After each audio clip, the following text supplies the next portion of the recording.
السلام عليكم ورحمة الله وبركاته. هنعرف دلوقتي آخر تحديث لأسعار الدولار والعملات العربية والأجنبية من السوق السوداء أمام الجنيه المصري يوم التلات 16/4/2024.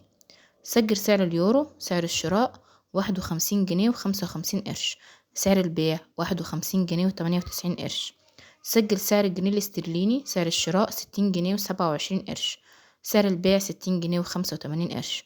سجل الريال القطري سعر الشراء 12 جنيه و50 قرش، سعر البيع 13 جنيه و38 قرش. سجل الدرهم الإماراتي سعر الشراء 13 جنيه و13 قرش، سعر البيع 13 جنيه و25 قرش. سجل الدينار الأردني سعر الشراء 68 جنيه و6 قروش، سعر البيع 68 جنيه و97 قرش.